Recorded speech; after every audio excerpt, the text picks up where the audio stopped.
As I mentioned in one of the earlier videos in this title, Illustrator itself has kind of an identity crisis, meaning that there are just so many different uses for Illustrator. There's no one particular use, which is one of the reasons why Illustrator ships out of the box with a variety of new document profiles. As you see here in the welcome screen, you have something here called a print document, a web document, mobile and devices document, and the video and film document. Those are the four basic types of documents that you can create for, I guess, four different workflows that Illustrator plays very well in. We'll start off with these, but of course you can also create your own. I'll click on Print Document, and that brings up this new document dialog box. In fact, if you look here at the bottom, there's a button here called Advanced.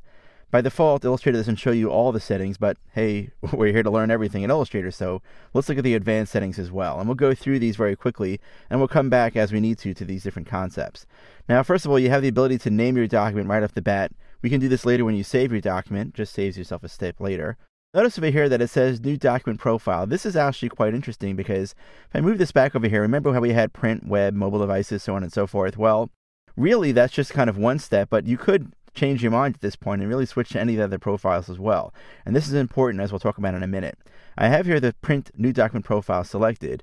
We'll talk about artboards itself. For now, this is actually a new feature inside of Illustrator CS4, the ability to have multiple artboards in a single document. But for now, we're just going to leave it as set to one artboard. In the next movie, we'll come back to understanding how we could use multiple artboards. Now, the size of that artboard right now is set to a letter size, which is 8.5 by 11 here in the United States. I can choose, let's say, legal, tabloid, and there are a few other presets that are here as well. These are mainly used internationally, A4, A3 sizes, so on and so forth. Now, the reason why I pointed out to you the fact that you can switch between profiles here is because if I switch to web, for example, this same size pop-up menu gets populated by other sizes. Unfortunately, there's no way to basically customize these pop-up menus. The Illustrator team kind of decided on their own some of the basic or most used different sizes for each of these workflows, and they've programmed those into Illustrator itself. But for example, if I choose, let's say, video and film, I'll see a whole bunch of different film sizes for like high definition television or film or widescreen, so on and so forth. I'm going to switch back to print now.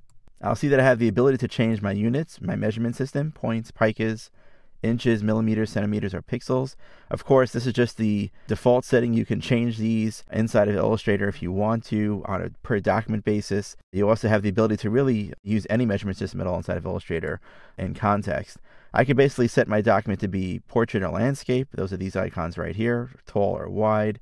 Bleed is actually useful for when I am actually using print workflows where I need to add extra parts to my design so that when my paper is trimmed, it actually has the artwork that prints all the way to the edge of the paper. Again, we'll talk more about that when we discuss more about artboards themselves. The reason why I mentioned the advanced section here is because these are actually important settings. The color mode setting is either a choice of CMYK or RGB. If you're in a print workflow, you're always going to want to stay in a CMYK workflow. If you're inside of a document that's basically going to go to a computer screen or to a television screen, so meaning web design or animation, or if you're doing something, let's say, for movies or for television broadcast TV, you will then choose the RGB color mode. I won't get into details of exactly RGB versus CMYK. It's a far more detailed discussion, but basically, if you're in print, CMYK. If you're on a computer screen, RGB.